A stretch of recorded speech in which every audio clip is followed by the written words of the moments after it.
허환구의 라디오 오늘.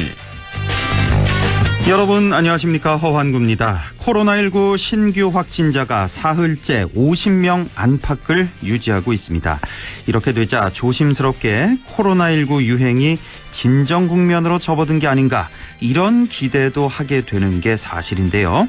하지만 전문가들은 아직은 안심할 단계가 아니라고 입을 모으고 있습니다. 신규 확진자가 줄어들긴 했지만 교회나 의료기관 같은 곳에서 언제 또다시 집단 감염이 발생할지 알 수 없는 상태인데다 감염 경로가 파악되지 않는 확진자가 계속 나오고 있다는 것도 긴장을 풀 수 없는 위험 요소라고 합니다. 지역사회에 숨어있는 감염자들이 존재한다는 뜻이기 때문이겠죠. 서울 강남의 대형 유흥업소 종업원이 확진 판정을 받은 것도 추가 확산이 우려가 되는 상황입니다. 아직은 긴장의 끈을 놓아서는 안 되겠습니다. 사회적 거리두기 다시 한번 강조드립니다.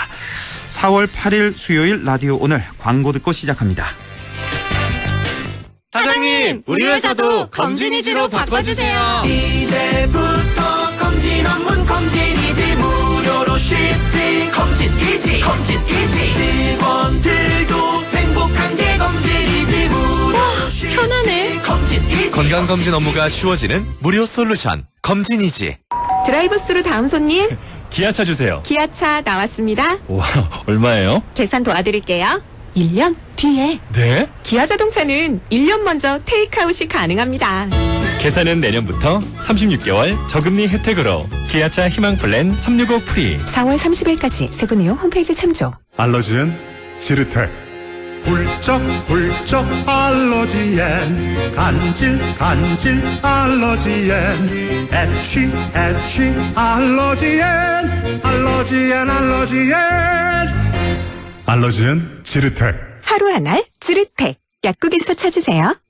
맑은 공기가 집 안으로 들어오니까 청정. 나쁜 공기를 집 밖으로 내보내니까 환기. 공기청정과 환기를 동시에 하니까 청정환기. 이제 창문 닫고 환기하세요. 청정환기 시스템을 나비앤하우스에서 만나보세요. 오빠, 맛집 어떻게 알았어? 티벌리니까. 신곡은? 티벌리니까. 에이, 티벌리가 다 알려줘? 그럼 커넥티드 카잖아. 첨단 안전사양 기본 장착에 깜짝 놀랄 가성비까지. 완전 새로워진 리스펙 티벌리. 4월 한 달 자세한 사항은 쌍용자동차 홈페이지 및 전시장에서. 네, 라디오 오늘 수요일 순서 시작합니다. 1부 조용찬의 경제 이야기, 미중산업경제연구소 조용찬 소장과 함께하겠고요. 2부 이슈 오늘에서는 21대 총선에 출마하는 후보들 만나보고 있죠. 오늘은 상주 문경 선거구 미래통합당 이미자 후보를 만나보겠습니다. 그리고 부동산에 관한 궁금증 풀어보는 시간, 조진희의 부동산 매거진 함께하겠습니다. 네, 경제 이야기 시작합니다. 오늘 오전 0시 기준이죠. 중국 우한시가 2달 보름 만에 봉쇄가 해제됐는데요. 한편 일본은 도쿄, 오사카, 후쿠오카 등 7개 지역에 사상 초유의 비상사태를 발효시켰습니다. 주요 국가의 코로나 상황 오늘도 알아보겠습니다. 미중산업경제연구소 조용찬 소장과 함께합니다. 안녕하십니까? 예, 안녕하십니까. 네, 조금 전에 발표 자료를 보면 미국이 정말 심각하네요. 감염자 수가 근 40만 명 됐고 사망자가 13,000명 정도가 되고 있습니다. 자, 이 코로나 바이러스 충격으로 미국 경제는 상당히 암울한 상황이 이어지고 있는데요. 바로 내일이죠. 4월 첫째 주 주간 실업수당 청구 건수가 발표되는데, 사실 뭐 뉴스 보신 분들 아시겠지만 2주 전에 한 330만 명 신청을 했고 지난주에 660만 명 신청을 해서 아주 큰 충격을 줬는데 이번 주 또다시 사상 최대를 기록할까요?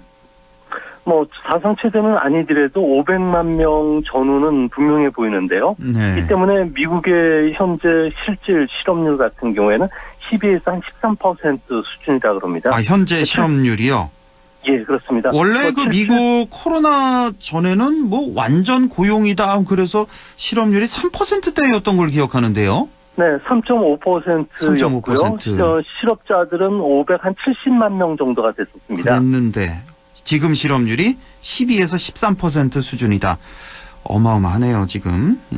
네, 지금 현재 미국 같은 경우에는 호텔이나 오락, 식당 근로자들이 한 3,300만 명 정도가 되는데요. 네. 이들 중에 5명 중에 2명은 언제 실직될지 모르는 상태고요. 그러니까요. 이 때문에 미국 중앙은행인 연준 같은 경우에도 6,680만 명의 노동자가 미국에서 실질적으로 실업 위험에 노출되고 있고요. 예. 이 중에 4,700만 명은 일자리를 잃게 될 것이라는 그 비관적인 보고서까지 나왔는데요. 예. 뭐 낙관적으로 보더라도 미국의 실업률은 32%까지 올라갈 수 있다는 경고까지 내린 상태입니다.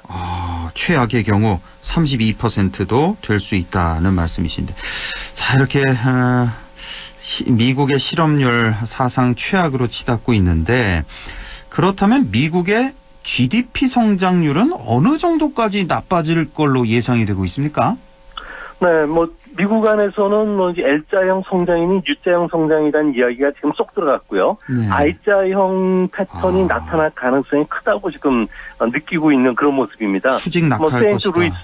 예, 그렇습니다. 뭐 수직 낙하 정도가 되는데요. 예. 아무래도 2분기 미국의 GDP 성장률 같은 경우에는 트럼프 대통령의 경제 대책이 없었다면은 마이너스 50%까지 하락을 할 것으로 봤고요. 예. 이번에 그 3차 경기 부양책으로 인해서 골드만삭스 같은 경우에는 2분기에는 마이너스 34%, 3분기는 V자형 회복이 되겠지만 연간으로는 마이너스 6.2%를 예상했는데요. 네. 6.2% 성장은 지난해 미국의 성장률이 2.3%였던 비교해 보면 하락폭만 8.5%포인트나 됩니다. 그러네요. 이는 스페인 독감 때보다 더 큰 충격이기 때문에 리먼 쇼크의 10배 그리고 스페인 독감보다 더 큰 경제적인 충격을 준 것은 분명해 보입니다. 참 어마어마하군요. 예. 자, 이렇게 실업률도 최악이고 GDP 성장률도 상당히 낮을 것으로 예상되고, 자, 이렇자 트럼프 대통령이 2조 달러 규모의 슈퍼 인프라 투자 사업을 추진하겠다라고 밝혔는데요. 이번 제4탄 경기 대책의 핵심은 무엇인가요? 아무래도 1930년대였죠. 대공황 직후의 그 뉴딜 정책처럼 신인프라 정책을 준비를 하고 있다고 하는데요. 네. 아무래도 유효 수요 정책을 통해서 실업 문제를 해결하지 못하면은 대선에서 불리할 수가 있기 때문에 그렇다고 합니다. 미국 여론들 같은 경우에 또 국회의원들 같은 경우에도 미국의 인프라가 상당히 노후화되고 심각하다는 상황을 서로가 인식하고 있는데요. 미국에서는 고속철도나 뭐 교량 그리고 항공항 같은 경우에는 이미 50년서부터 70년대 사이에 주로 만들어졌습니다. 예. 100년 가까이 된 상하수도 가스관들이 많은데요. 예. 이 때문에 미국 토목학회에서 그 보고서에 따르면 미국의 인프라 실태는 D 플러스 나쁨 단계고요. 우리 수준의 B 단계, 그러니까 괜찮은 수준까지 끌어올리기 위해서는 2조 달러 정도가 필요하다고 합니다. 예, 그렇군요.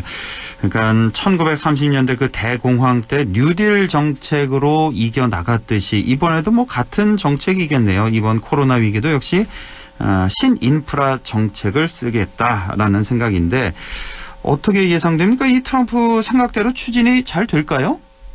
네, 중간 선거 때도 트럼프 대통령이 이 내용을 한번 언급한 적이 있었는데요. 예. 연방 정부가 20% 내고 나머지 80%는 주정부라든지 민자 합작 사업인 PPP를 통해서 재원을 조달하자는 방안이었습니다. 네. 하지만 뭐 전통적으로 공화당 같은 경우에는 작은 정부를 지향하기 때문에 재정 확장에는 상당히 반대하는 의견들이 많고요. 또 민주당 같은 경우에는 연방 정부가 20% 내지 말고 네. 80% 내고 주정부가 20% 정도 하자는 의견들이 있는데요. 뭐 여하튼간에 미국에서는 앞으로 뭐 고속도로나 공항, 항만같이 이용료가 부과되는 상업시설 같은 경우에는 투자 회수가 가능하기 때문에 예. 이쪽을 중심으로 먼저 인프라 투자들이 일어날 것으로 보여지고요. 그렇군요. 이 때문에 5G 초고속 통신망이라든지 원격 진료 같은 부분에서도 의외로 빠른 그 투자안들이 좀 집행되지 않을까 보여집니다. 그렇군요. 미국도 역시 이런 정책들이 다 의회를 통과해야 되는 거니까요. 돈을 쓰는 정책이니까 의회 통과하기가 그렇게 쉬워 보이진 않은 그런 상황이고, 지난해였나요? 그 57억 달러에 불과한 국경 장벽 예산을 둘러싸고 셧다운 사태가 미국에서 일어났는데 이 국경 장벽 예산이라는 게 그 멕시코와의 그 국경 말하는 거죠? 네, 맞습니다. 예, 멕시코의 예. 국경 장벽이었죠. 그렇죠. 이게 지난해 맞는지 모르겠는데. 예. 자, 이 트럼프 대통령 막대한 인프라 투자 재원을 어떻게 마련한다는 것입니까? 네, 당장 가장 손쉬운 방법은 1993년 이후에 동결되었던 유류세를 다시 인상하는 유류세. 안들이 지금 나오고 있는데요. 예. 아무래도 연방 정부가 새 재원을 확보하는데 가장 손쉬운 방법이기 때문에 그렇습니다. 18.4%에 고정이 되고 있기 때문에 지금 현재 유가가 하락한 상태에서는 충분히 국민들도 공감할 수가 있고요. 또한 저금리 상황이 계속되고 있기 때문에 또 손쉽게 40년짜리 국채 발행은 이어질 것으로 보여지고요. 예. 새롭게 50년 국채를 발행할 것으로 보여지는데요. 문제는 국채를 발행한다는 것은 미래 재정 여력이 더 부족해지기 때문에 네. 현재로서는 유류세 인상이 가장 현실적인 대안이 되는 것으로 보여집니다. 그렇군요. 유류세 인상으로 재원을 마련할 듯 하고요. 하기야 지금 뭐 환경도 괜찮네요. 말씀하셨다시피 기름값도 지금 상당히 싼 상태고 유류세도 다른 나라에 비해서 많이 낮은 수준이죠, 미국이. 네, 그렇습니다. 우리나라 같은 경우는 유류세가 전체 휘발유 가격의 한 50% 되는데요. 예, 예. 미국이 18%라면 뭐 추가적으로 10% 그렇죠. 예. 올리더라도 다른 나라보다는 그렇죠. 싼 편입니다. 예. 자, 이번엔 일본 상황을 좀 짚어보겠습니다. 일본 정부 오늘부터 비상사태를 발령시켰는데요. 경제 충격을 완화하기 위해서 사상 최대의 경기 부양책을 역시 일본도 발표를 했습니다. GDP의 20%, 우리 돈으로 한 1,200조 정도 되는 금액인데요. 과연 경제 충격을 극복할 충분한 경기 부양책일까요? 어떻게 보십니까? 네, 일본 같은 경우에는 7개 그 지역이죠. 에는 그 식품이나 슈퍼마켓, 편의점, 약국과 같은 필수적인 인프라 시설을 재해놓고서는 거의 다 강제성은 없지만 자율적으로 지금 중단되고 있는 상황인데요. 네. 이 때문에 긴급 그 자금 지원 같은 경우에 경제 그 하락에 따른 영향을 최소화시켜주고 또 고용을 유지시키기 위해서 긴급 지원책이 1차적으로 편성이 되고요. 네. 또 한 가지는 공급망 훼손 방지를 위해서 V자형 회복을 지원하기 위한 자금으로 두 분류로 나눠서 집행이 된다고 합니다.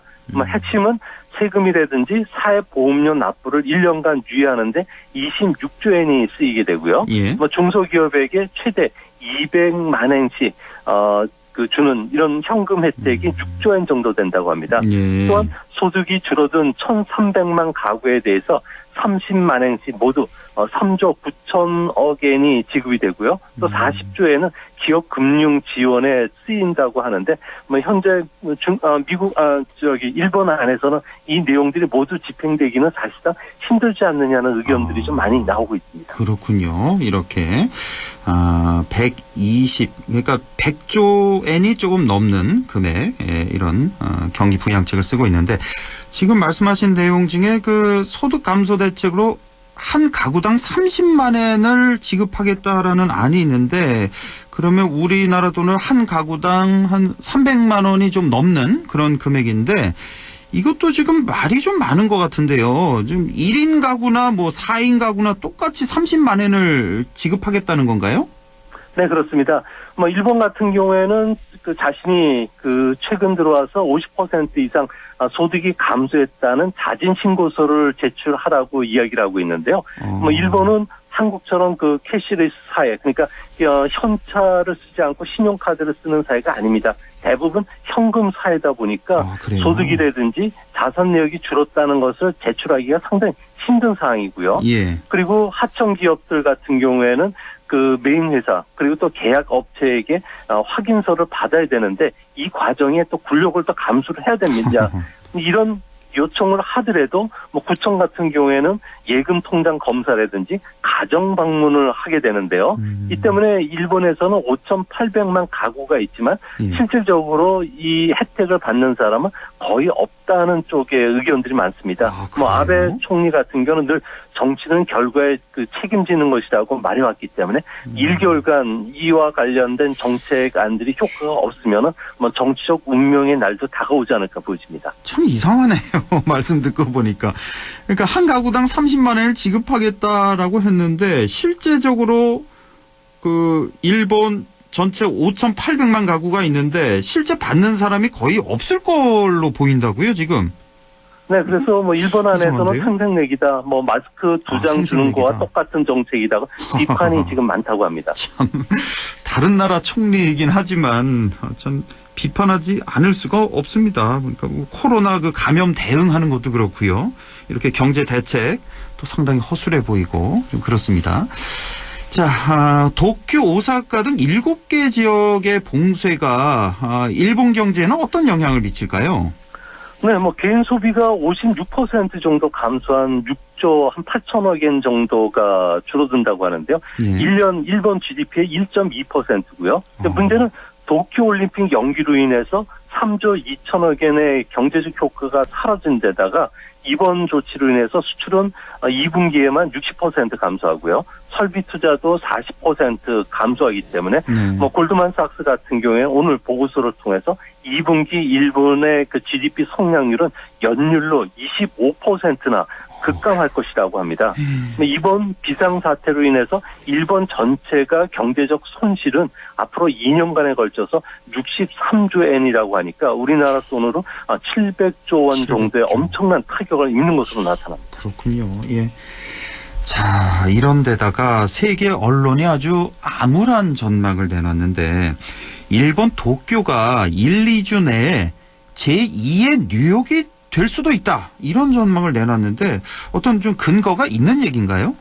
네, 외신들이 지금 전하는 바에 따르면은 바이러스 감염자가 폭발적으로 확산이 되는 것은 아무래도 일본의 사회적 특수성 때문에 그렇다고 하는데요. 네. 일본 같은 경우에는 아무래도 산업이 고도화되기는 했지만 IT와 관련해서 직장이 많이 보급되지 않고 있기 때문에 재택근무를 할 수 없는 구조라고 합니다. 이 때문에 지난주에 스마트폰 위치 정보를 통해서 사람들의 이동을 분석해 본 결과 평소에 9% 정도밖에 감소하지 못했는데요. 뉴욕이 46%, 파리가 63% 감소한 것에 비하면 아무래도 큰 지금 혼란이 초래되는 것은 분명해 보입니다. 일본 직장인들 같은 경우에 도쿄 시내 회사에 출근하기 위해서는 1시간 이상 혼잡한 통근 열차를 이용하게 되고요. 또 직장 환경이 밀폐되고 인구 밀도가 높다 보니까 20에서 40대 감염자들이 최근 일주일 사이에 3.4배나 증가할 정도로 증가했기 때문에 비상사태를 선언한 방법밖에는 다른 역할이 없었다고 합니다. 그렇군요. 말씀 듣고 보니까 아주 폭풍전의 그런 일본 상황인 것 같습니다. 하나만 더 이 유가만 좀 확인해 볼게요. 지난주에는 하루에 25% 상승하고 11% 상승하고 또 어제 오늘은 또 8% 9% 이렇게 또 하락하고 상당한 널뛰기를 하고 있는데 국제유가가 이 국제유가 앞으로 어떻게 예상이 되십니까? 네, 9일날 오펙 플러스 화상회의가 있는데요. 여기서 산유국 간의 이견이 좀 좁혀져야 됩니다. 현재 러시아라든지 사우디 같은 경우에는 유가 폭락의 책임이 너에게 있다고 서로가 책임을 전가하는 상황이고요. 또 국가별 감산 할당량도 아직 확정되지 않은 상태입니다. 미국이 감산에 참여하도록 산유국들이 요구를 하고 있는데 미국은 가격을 올리는 감산에 협조하면은 미국 연방법에서 반독점법을 위반하게 되기 때문에 참여가 상당히 어렵다고 합니다. 이 때문에 현재 1,000만 배럴 정도 협조 감산이 일어나더라도 세계 수요의 20%인 2천만 배럴 정도가 하루에 감소한 상황이기 때문에 수급 환경이 당분간 어렵다는 점에서 올해 상반기까지는 현재 $20 선에서 유가가 좀 급등락하는 상황이 좀 전개되지 않을까 보여집니다. 수요보다는 공급이 아직 훨씬 많은 상태 거의 유지가 될 것 같다는 말씀이시군요. 자, 미중산업경제연구소 조용찬 소장과 함께했습니다. 고맙습니다. 네, 감사합니다. 네, 라디오 오늘 잠시 후 2부에서 뵙겠습니다.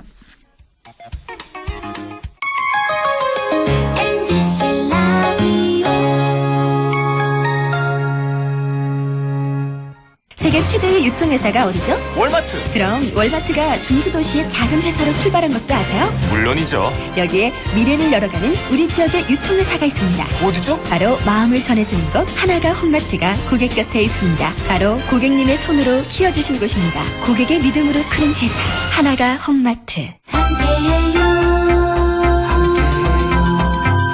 좋은 세상 당신의 좋은 친구 문화방송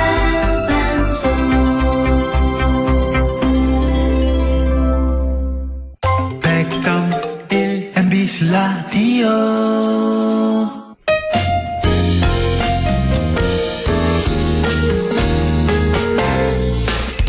지금 여러분께서는 안동 MBC 시사정보 프로그램 허환구의 라디오 오늘을 듣고 계십니다. 저는 사생결담 강재입니다.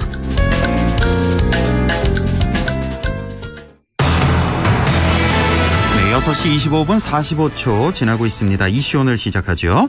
21대 총선 이제 꼭 일주일 앞으로 다가왔습니다. 이번 총선에 출마한 후보들 만나보고 있습니다. 오늘은 상주 문경 미래통합당 이미자 후보를 만나보겠습니다. 이미자 후보님 안녕하십니까? 네, 안녕하세요. 예, 반갑습니다. 21대 총선에 도전하시는 각오 한 말씀부터 듣고 시작하겠습니다. 예, 사랑하는 상주 문경 상주 시민 여러분, 안동 MBC 라디오 오늘 애청자 여러분, 안녕하십니까? 상주시 문경시 선거구에 출마한 미래통합당 국회의원 후보 기호 2번 이미자입니다. 존경하는 주민 여러분, 코로나 사태로 인해서 얼마나 속상하고 답답한 나날을 보내고 계십니까? 사회적 거리두기는 2주도 연장되었고 반복되는 계약 연기에 학부모들의 속은 정말 타들어가고 있습니다. 하루빨리 코로나 사태가 종식되어 주민 여러분들이 일상으로 돌아가시기를 누구보다 간절히 희망합니다. 저는 지난 2018년 고향으로 돌아와 봉사라는 우리 상주 지역 농민들의 부름을 받고 고향에 내려온 이후에 다양한 민원들을 해결하기 위해서 불철주야 달려왔습니다.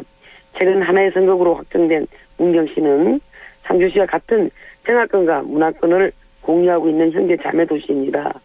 문경 지역 또한 소홀함 없이 유권자들과의 소통 행보에 최선을 다하고 있습니다. 예. 저는 미래통합당으로부터 공천을 받은 이후에도 결코 자만하지 않고 겸손하고 겸허한 자세로 선거운동에 임하고 있습니다.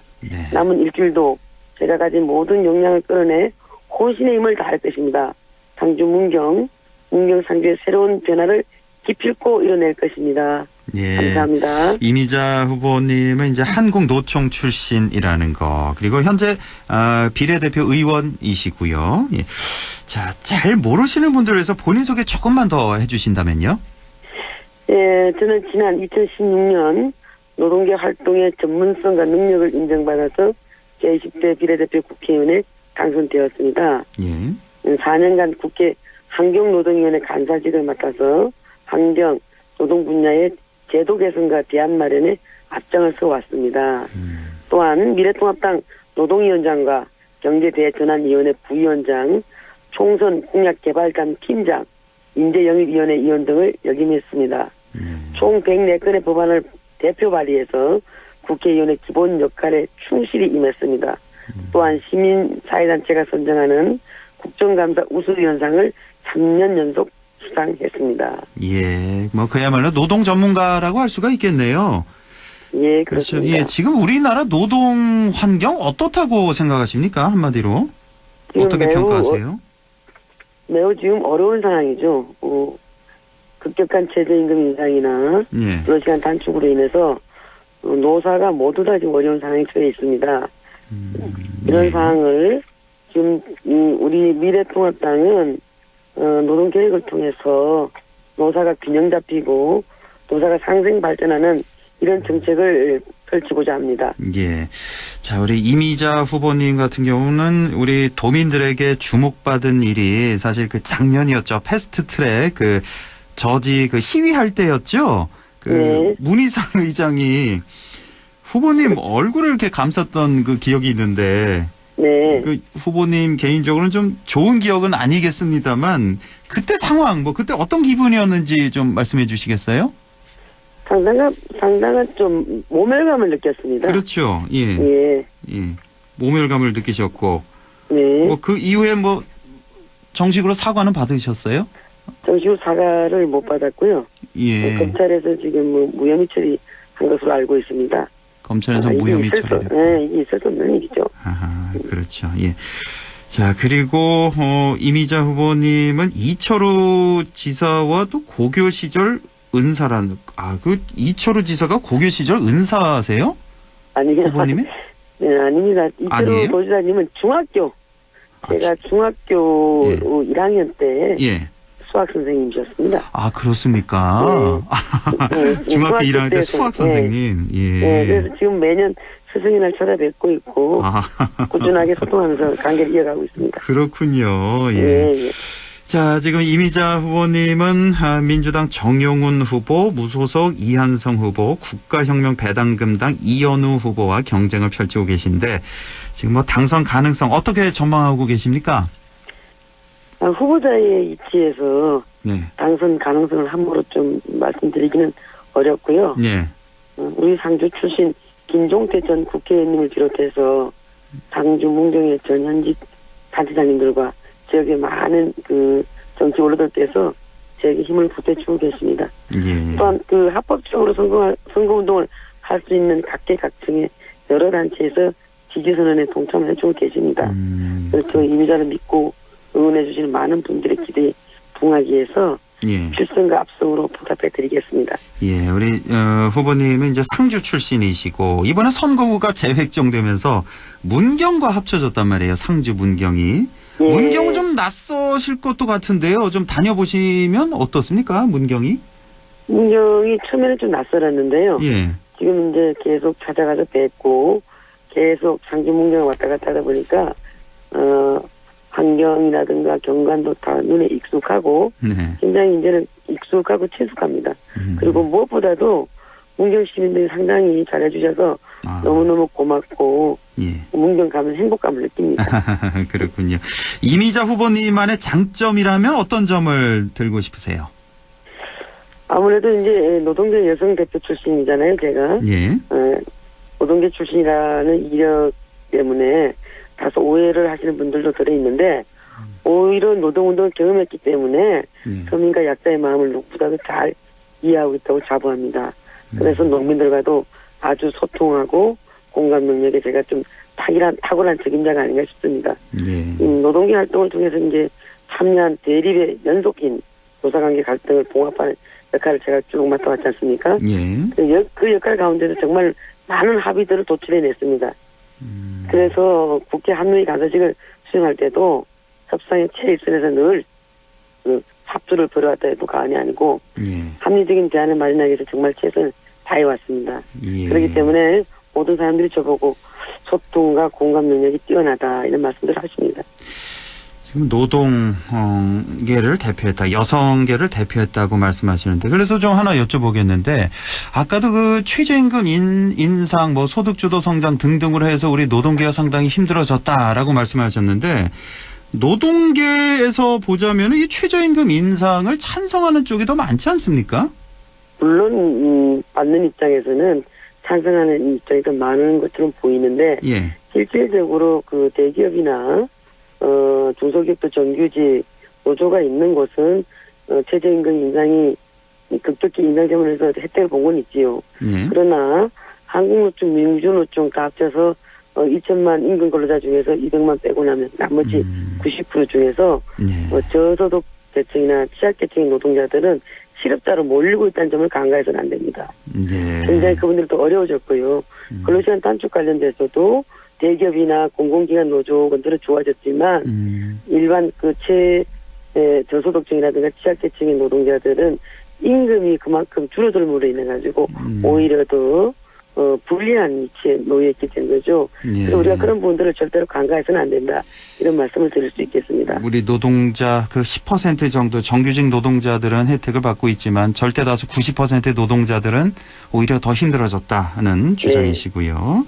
네. 지금 상주와 문경이 가진 가장 시급한 문제점은 뭐라고 파악하고 계십니까? 아무래도 가장 시급한 문제가 인구 급감 문제가 가장 심각하고 역시나 인구 문제. 예. 이거 뭐 어떤 해법이 있을까요? 인구 문제.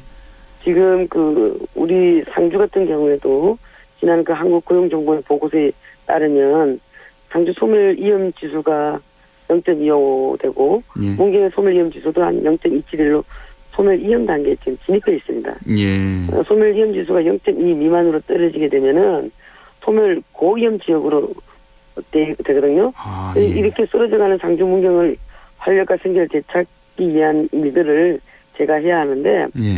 무엇보다도 이제 찾아오는 도시, 머물고 싶은 도시를 만드는 데 집중하겠습니다. 공공기관과 이제 기업을 유치해서 일자리 창출에 앞장서야 되겠습니다. 그리고 지역 실정에 맞는 일자리 사업을 확대를 시키고 소상공인에 대한 시설 개선과 경영 안정 지원 이런 부분들을 좀 확대를 해서 지역 경제를 활성화시키도록 하겠습니다. 예. 일자리 창출하고 소상공인 지원하고 이래서 경제를 좀 활성화시키겠다는 대답이신데 이게 누구나 다 이렇게 대책은 세워놓는데 이게 실천이 잘 안 되네요. 그렇죠? 참 이게 예, 정말 어려운 문제인 것 같습니다. 이 문제는. 저는 그래서 예. 이 부분 관련돼서 예. 우리가 이제 상주와 문경과 상주가 하나의 성읍으로 획정됐지 않습니까? 예. 예. 그래서 상주 문경 균형 발전 미래 전략 위원회랄까 아니면 연구소랄까 이거 설치해서 여기에서 각 교육, 그다음 농업 아무래도 우리가 농업 도시니까요. 예. 농업, 그다음에 관광, 상주 문경이 또 역사와 문화가 어우러져 있는 도시이기 때문에 관광 문화를 연계해서 관광, 교통, 서비스 이런 부분들을 예. 모든 정책들을 좀 만들어내서 예. 상주시, 문경시 선출직들, 시의원, 도의원, 시장 선출직들이 또 하나의 협력 체계를 구축해서 예. 이렇게 해서 도시를 발전시켜 나가는 부분들을 해 나가려고 합니다. 예, 꼭 좀 만약에 당선이 되신다면 그렇게 꼭 좀 해주시길 부탁드리고 미래통합당 내에서도 또 지지하는 분들 가운데서도 이 통합당의 변화와 개혁을 주문하는 목소리가 상당히 많습니다. 만약에 당선이 되신다면 이후에 당내에서는 어떤 역할을 하고 싶으세요? 이제 당선이 되시면 재선이 되시니까 그만큼 역할이 네. 더 중요할 텐데요. 상주나 문경 지역 곳곳을 이게 누비면서 돌아다녀 보면은 네. 우리 미래통합당을 아껴주시는 분들이 따끔한 질책과 가르침을 주십니다. 아, 예. 제가 마음 깊이 경청하고 있습니다. 이제 우리 상주 문경 시민 여러분께서 저 이미자를 국회로 보내주신다면은 지금 무너지고 있는 자유민주주의와 시장 경제를 바로 잡는데 정말 중요한 역할을 하고 싶습니다. 네. 문재인 정권이 들어온 이래 헌법 가치가 짓밟히고 자유민주주의는 유린당하고 있으며 아주 경제는 추락했고 안보는 이어받고 있습니다. 예. 지난 3년간 문재인 정권이 무엇을 했는지 누구보다도 잘 알고 있습니다. 우리 시민들이 국회의원이 당선된다면 예. 이런 비정상을 바로 잡는데 아주 최선을 다할 것입니다. 예. 자, 비례 초선 의원으로서 4년을 지내셨는데요. 어떻게 느끼셨는지 참 궁금해요. 우리 정치, 우리 국회 뭐가 가장 큰 문제라고 느껴지시나요? 지금 더불어민주당이 정권을 잡고 나서 문재인 정권이 민주주의를 가장한 독재죠. 그리고 다수의 힘으로 소수의 정책이나 아니면 소수의 생각들을 아주 짓밟는 그런 부분들이 가장 큰 문제라고 생각합니다. 그와 관련돼 가지고 우리 국민들이 다 목도하지 않았습니까? 자유민주주의에서 자유를 빼려고 했던 부분들, 법치주의를 완전히 깡그리 무너뜨리는 그런 수법들, 국회의장께서 아직 법치 자체를 갖다가 무너뜨리지 않습니까? 패스트트랙이라는 걸로. 그다음에 시장경제, 소득주도 성장뿐만 아니고 너무 국가가 시장에 개입을 많이 하고 간섭을 많이 하고 있지 않습니까? 이런 부분들이 나라를 멍들게 하고 있고 나라를 비정상적으로 끌고 가는 것이 가장 큰 문제라고 생각합니다. 지금 우리 국민들 정치인 많이 욕하는 거 알고 계시죠? 이미자 후보님도 마찬가지로 국회의원 되시기 전에 정치인들 많이 비판하셨을 텐데 왜 이렇게 정치인들, 국회의원들이 국민들에게 욕먹는다고 생각하세요? 언행 일치가 안 되기 때문에 그렇게 된다고 언행 생각합니다. 일치가 안 된다. 예. 아하. 그리고 우선 좀 국민을 바라보고 정치를 해야 되는데 네.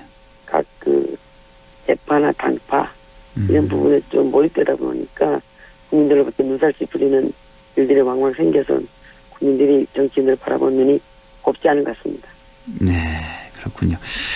자, 끝으로 유권자들에게 전하고 싶은 말씀, 마무리 말씀 좀 해주시죠. 예, 존경하는 상주 문경 상주 시민 여러분, 지금 경제가 너무나도 어렵습니다. 소상공인과 자영업자들의 비명소리가 제 가슴을 찌르고 있습니다. 너무나도 마음이 아픕니다. 이대로 가만히 지켜볼 수만은 없습니다. 저 이미자 문재인 정권의 오만과 독선을 바로잡겠습니다. 상주와 문경의 새로운 변화, 새로운 미래를 만들어내겠습니다. 미래통합당 기호 2번 이미자를 선택해 주십시오. 정말 최선을 다해서 혼신의 힘을 다해 일하겠습니다. 감사합니다. 예, 오늘 말씀 잘 들었습니다. 고맙습니다. 예, 감사합니다. 네, 지금까지 상주 문경 선거구 미래통합당 이미자 후보였습니다. 안동 MBC 시사 프로그램 허환고의 라디오 오늘에선 청취자 여러분의 참여를 기다리고 있습니다. 우리 지역의 사건 사고 소식이나 다루고 싶은 이슈를 안동 MBC 홈페이지 라디오 오늘 게시판에 올려주시기 바랍니다. 전화는 843-7100, 문자는 샵 0913으로 보내주시면 되고요. 문자는 단문 50원, 장문 100원의 정보 이용료가 있습니다. 참, 유튜브에서도 라디오 오늘 함께 하실 수 있습니다. 안동문화방송 허환구의 라디오 오늘.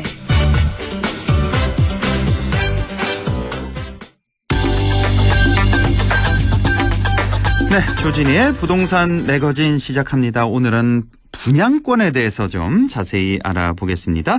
오늘도 LNS 자산운용 조진희 이사와 함께하죠. 안녕하십니까? 네, 안녕하십니까? 예, 자, 분양권이 주택 수에 합산이 된다, 이제 산정이 된다, 이런 얘기를 들었습니다. 네. 자, 이게 언제부터 분양받은 게 적용이 되는지, 그리고 또 오피스텔도 포함된다고 들었는데요. 이 설명을 좀 먼저 해주시죠. 일단 그 2018년 12월 11일 이후부터 네. 그러니까 이제 분양 승인 공고를 내서 내가 그 분양을 받은 주택들에 해당되고요. 예. 그다음에 이제 오피스텔에 대해서는 예전에는 이게 이제 주거로 내가 사용할 것이냐 아니면 업무용으로 사용할 것이냐가 처음에 이제 분양받으면서 신고하시는 경우는 모르겠지만 이제 그게 주택으로 사용하시게 되는 경우에는 주택수가 똑같이 이제 분양권도 인정을 받게 되어 있습니다. 예. 그래서 예, 일정상으로는 이제 그 작년에 이제 대부분 그게 실행이 되는 걸로 저희들도 알고 있었는데 실질적으로는 이제 날짜로는 2018년 12월부터라고 보시면 될 것 같습니다. 2018년 12월 그때 11일 그때 승인 신청한 주택에 관해서 한해서 예, 이렇게 유주택자로 이제 여기도 이제 주택 수로 포함이 된다는 거죠. 분양권만 갖고 있어도. 예. 혹시 재개발 지역 같은 경우는 어떻게 해요? 재개발 지역에 주택이 만약 철거돼도 입주권을 갖고 있는 경우 있잖아요. 예, 맞습니다. 이것도 역시 주택수에 포함이 됩니까? 입주권? 예, 그래서 최근 들어서 그 재건축 아파트를 갖고 계시는 분들이 예. 보통 이주비라는 것을 받게 되어 있습니다. 예. 근데 그 강남에서 이주비 대책들을 못 받으셨던 분들이 요번에 그 규제가 강화가 되면서 다주택자로 인정되는 분들이 있습니다. 이분이 이제 남편 이름으로 주택이 하나 있고 본인들은 이제 재건축 아파트에 살고 계셨는데 재건축 아파트가 이제 공사하는 기간 동안은 없어졌으니까 본인들은 이제 1주택이라고 생각을 하고 계셨는데 실질적으로는 그렇죠. 예, 이주택이 돼가지고 대출을 못 받는 경우도 있었습니다. 아, 그 재개발 지역, 그러니까 입주권 갖고 있는 것도 역시 주택수에 포함이 된다는 말씀이시고. 예, 맞습니다. 자, 그리고 이렇게 되면 이제 다주택자, 그러니까 1주택이 있고 지금 사는 집이 있고 또 분양권이 있는 경우, 그러면 2주택자가 되잖아요. 맞습니다. 이렇게 되면 뭐 대출 문제, 뭐 세금 문제도 좀 달라질 것 같은데요. 예, 기본적으로 이제 1세대 1주택이 받았던 혜택에 대해서 그럼 이 분양권 갖고 있는데 이게 2주택이 아닌데 왜 그렇게 되느냐라는 이제 부분이 제일 커서 세금 문제가 제일 크고 그리고 이제 그 세금 문제뿐만 아니라 이제 보통은 말씀하신 것처럼 뭐 이제 투기 지역이나 이런 경우에는 기존 주택을 처분한다는 어떤 승인 그 각서라든가 이런 것들을 은행에서 제출을 하고 이제 신규 분양받은 주택으로 입주하는 그 2년 안에 팔지 않는다, 팔지 못한다 하면은 대출을 회수하는 그런 좀 강력한 정책까지 같이 받게 되어 있으니까 기존에는 어떻게 보면 내 집 하나 갖고 있고 새로 이사할 아파트 분양권을 갖고 있는 상태에서 좀 여유가 있었다고 한다면 최근 들어서 이제 투기 지역에 해당되는 경우 같은 경우는 이것 저도 이제 좀 막혀 있는 상황 이렇게 보시면 될 것 같습니다. 이게 그러니까 이제 조정 지역 내 하나인 거죠, 그러니까. 그렇습니다. 우리 지금 방송 듣는 경북 지역이나 이런 데는 대출 문제 없이 되는 거고요. 그렇죠. 그래서 요즘 풍선 효과 보고 있는 지역들이 대부분 이렇게 분양권 관련돼서 그래서 많이 좀 분양 시장이 좋다고 보시면 될 것 같습니다. 그렇군요. 그러니까 기존에 주택이 있는 분들이 조정 지역에 있는 어떤 분양권을 만약에 사게 됐다. 그러면 대출이 안 될 수도 있는 거군요. 그러니까 기존 주택을 2년 안에 처분을 해야 그렇죠. 그래 대출이 가능하다는 거. 그리고 공공 임대 아파트에 살고 계신 분들이 있잖아요. 이런 분들 같은 경우는 이제 일정의 몇 년 지나면 이제 분양 전환 받을 수 있는 권리가 있는 건데. 근데 이런 분들이 입주 기간 안에 다른 곳에 분양을 받는 경우 이럴 때는 어떻게 됩니까?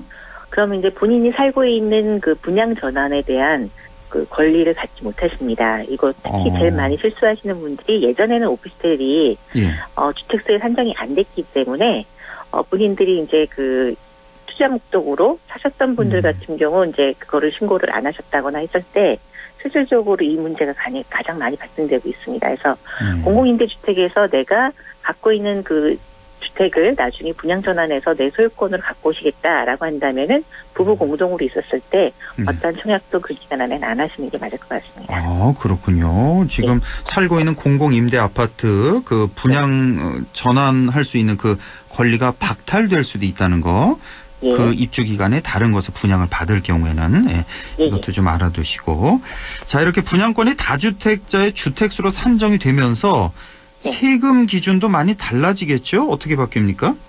저희가 1세대 1주택이 예전에는 이제 두 집을 갖고 있다가, 그러니까 한 집을 갖고 있다가 새로 집을 사게 돼서 2년 정도 보유하고 있던 집을 또 팔면 비과세 혜택을 계속 어떻게 보면 줬었습니다. 2년 내에 팔면. 그렇죠. 근데 이제 최근에 바뀐 기준이 2017년 8월 2일 이전에 취득한 1세대 1주택을 2년 보유하고 있다가 이제 매각 처리를 하게 되면 거주 요건 상관없이 어떻게 보면 비과세 혜택을 줬는데요.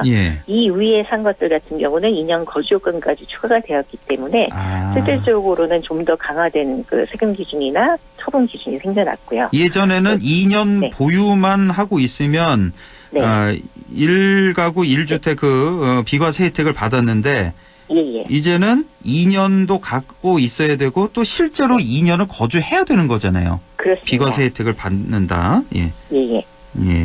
그런 말씀이시고요. 알겠습니다. 자, 분양권 매매할 때도요. 최근에는 뭐 분양권 매도 차익의 50%를 과세하는데 이전의 분양권 같은 경우에는 좀 보유 기간에 따라서 조금 양도세 내는 게 좀 다르죠?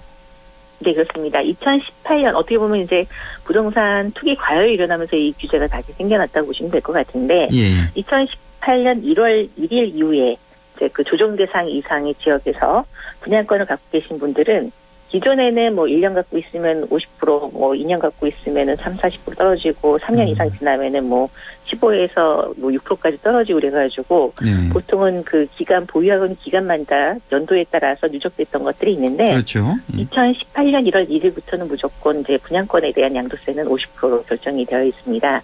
물론 이제 지방에 대해서는 좀 다르지만 이제 조정 대상 이상의 지역에 대해서는 양도세를 받고 있습니다. 그러니까 조정 대상 지역이냐 아니냐에 따라서 다르군요. 그러니까 조정 대상 지역에 있는 분양권 같은 경우는 무조건 양도 차익의 50%를 세금으로 낸다는 거, 양도세를 낸다는 거. 자, 분양권 양도 시점에 따라서 이 취득세 납부 부분도 좀 바뀌게 된다고요? 보통 이제 그 강화된 규정 중에 하나가 투기지역 같은 경우는 이제 그 전매권이라고 저희가 많이 말씀드리죠. 왜 그 분양권 산 상태에서 취득록세, 그러니까 내가 그 등기 취득을 하기 전에 분양권 상태에서 이제 팔 수 있는 지역들이 있습니다. 전매한다는 거, 등기하지 않고 매매하는 거, 전매.